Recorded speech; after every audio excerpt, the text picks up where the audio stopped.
Halo pendengar, dimanapun kalian berada. Balik ke channel Gear Christopher. Oke, dalam video kali ini, kita akan kembali membahas tentang LN Isekai Decade.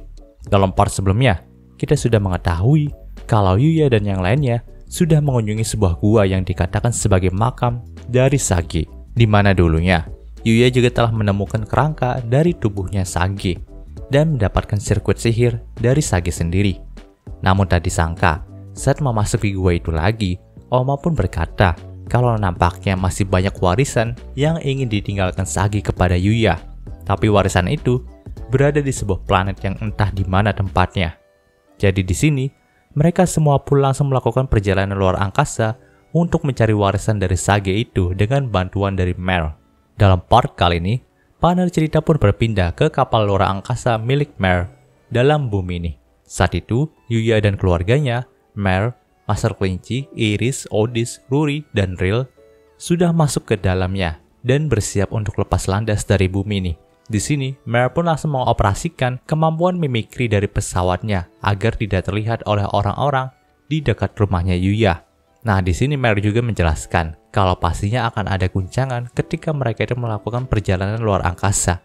Maka dari itu Mer berharap kalau mereka bisa duduk di kursi yang telah disediakan dan jangan menyentuh tombol apapun dalam pesawat ini. Setelah itu, Mer pun langsung mengaktifkan mekanisme warp dalam pesawatnya nih. Mekanisme ini bisa membuat pesawatnya mempersingkat perjalanan luar angkasanya. Karena memang kalau mereka ingin melakukan perjalanan luar angkasa dengan kecepatan yang biasa, maka mereka membutuhkan hingga beberapa ratus tahun jika ingin pergi ke planet Amel, yaitu planet asal dari Mer. Nah, dengan mekanisme warp ini, perjalanan luar angkasa mereka akan menjadi lebih singkat. Sebelum melakukan warp, Mer pun langsung menyelimuti mereka dengan sebuah gelembung yang dapat menjaga mereka dari tekanan warp. Dan benar saja nih, sewaktu pesawat Mer melakukan warp, mereka itu masih tetap bisa terjaga dan tidak terbanding ke sana kemari. Padahal pesawat itu bergerak melebihi kecepatan sebuah cahaya. Namun sialnya, saat sudah sampai di dekat planet Amel, pesawat mereka itu kembali diserang oleh alien Dragonia yang nampak nggak menyerah untuk merebut cetak biru dari senjatanya nenek moyang Mer. Tentu aja, hal itu membuat mereka jadi bingung nih, karena memang pesawat dari Mer ini hanya didesain untuk berpergian saja, dan bukannya untuk melakukan pertempuran. Walaupun memang masih ada meriam di pesawatnya Mer, tapi tetap saja senjata itu gak bisa menandingi persenjataan dari pesawat alien Dragonia. Melihat situasi genting itu, Master Kelinci pun tanya nih, apakah gelembung yang melindungi mereka ini bisa membuat mereka tidak mati jika keluar dari pesawatnya Mer? Mendengarkan hal itu, Mer pun menjawab iya, karena memang gelembung itu adalah teknologi dari planet asalnya yang bisa dibilang seperti baju luar angkasa. Setelah mendapatkan kepastian jawaban itu, Master Kelinci pun langsung berkata kalau mereka harus keluar dari pesawat ini dan menyerang semua alien Dragonia itu. Nah, ide gila dari Master Kelinci ini langsung disetujui oleh semua orang yang ada di sana, karena memang hal itu dinilai lebih baik daripada berdiam diri saja dalam pesawat ini. Jadi mereka pun terpecah menjadi dua tim, di mana Yuya, Yuti, Iris, dan Master Kelinci akan menyerang keluar, sementara Odis, Ruri, dan Ril akan melindungi pesawat luar angkasa milik Mer dengan sihir perlindungan yang mereka ciptakan. Dan ternyata memang benar nih, keputusan Odis dalam membawa Ruri dan Ril ke perjalanan ini sangatlah tepat. Sihir perlindungan yang mereka keluarkan itu sangatlah membantu untuk mementalkan semua serangan meriam dari alien Dragonia. Nah, karena memang jumlah pesawat alien Dragonia yang datang itu cukup banyak, jadi Yuya, Yuti, Iris, dan Master Kelinci itu hanya bisa membuat celah saja bagi mereka untuk bisa kabur.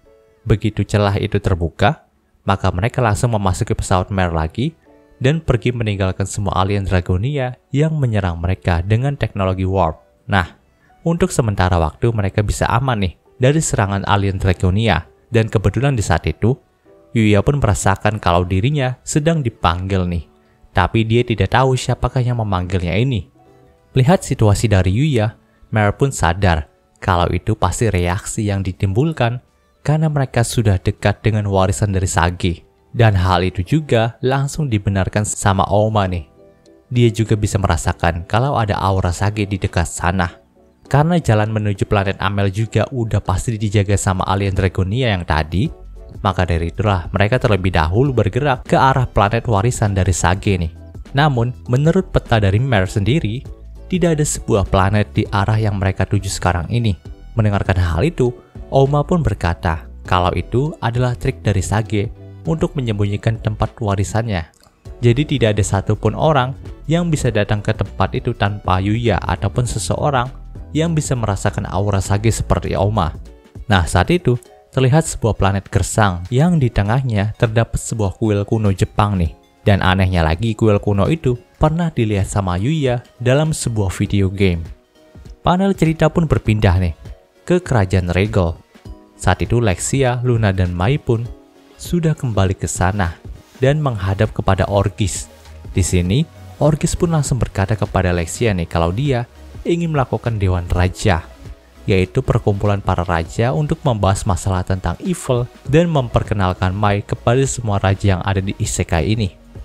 Tentu aja Lexia pun sangat terkejut ketika mendengarkan hal itu, karena memang pastinya Orgis akan dikecam karena kasus pemanggilan Holly dari dunia lain ini.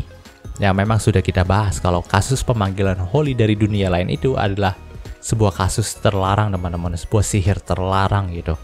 Jadi pantas saja kalau Orgis itu pasti akan dikecam sama semua raja yang ada di sana nantinya.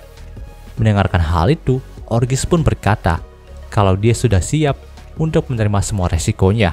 Ya, di sini Orgis itu masih menganggap kalau Aphis itu masih ada. Maka dari itulah dia memberikan perhatian lebih kepada masalah evil ini. Sementara itu Lexia, Luna, dan Mai juga masih belum memberitahu Orgis nih kalau Aphis itu udah dikalahkan sama Yuya dan keluarganya. Jadi masih ada kesalahpahaman di antara mereka.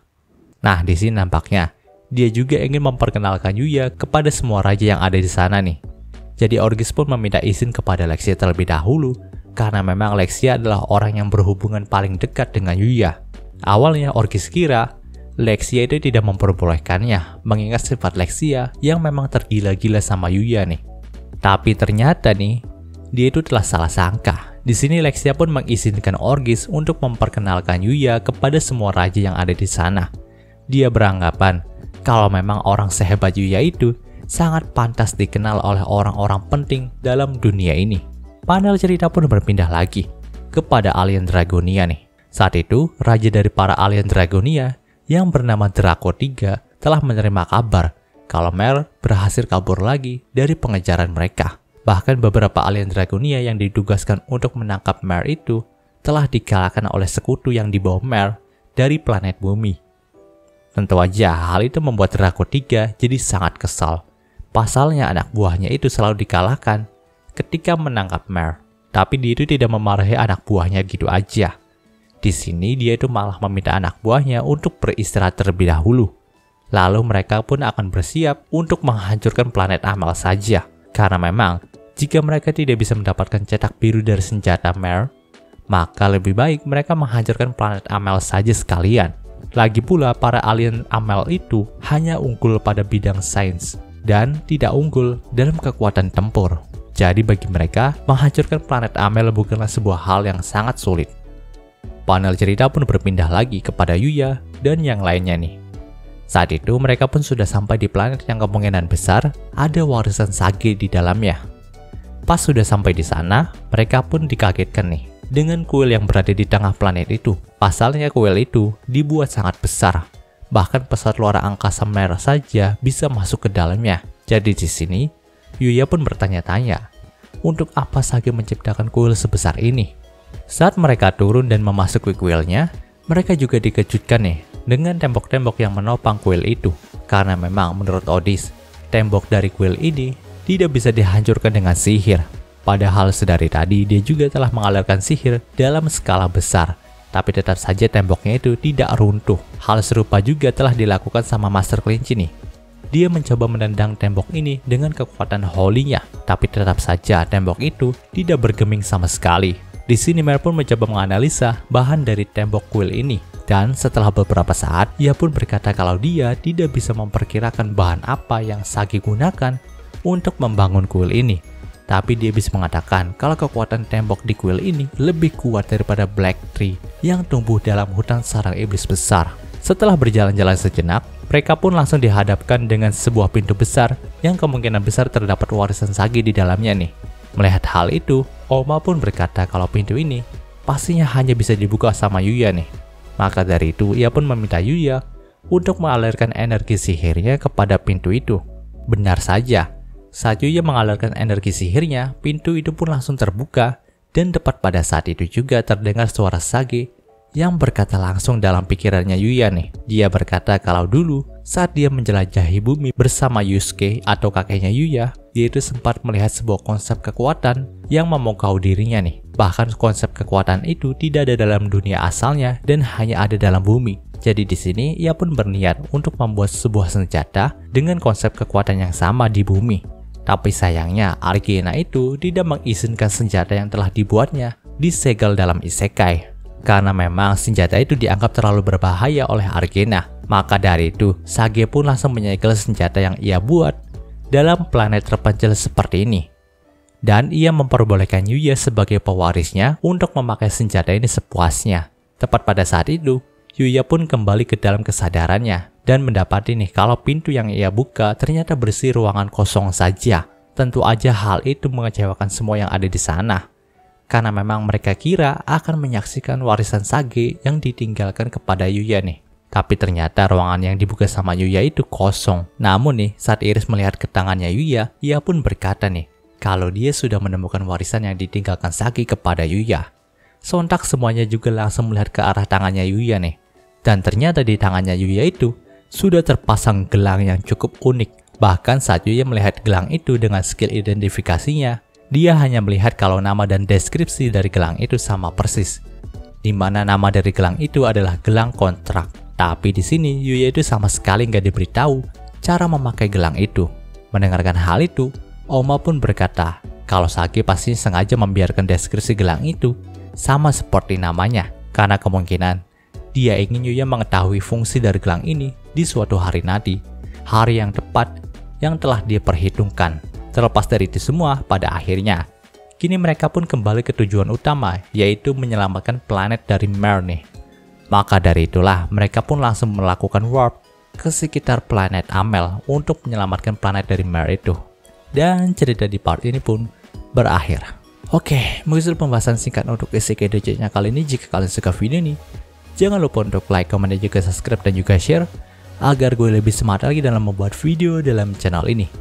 Terima kasih telah mendengarkan sampai detik ini. Gue Gary Christopher, signing off.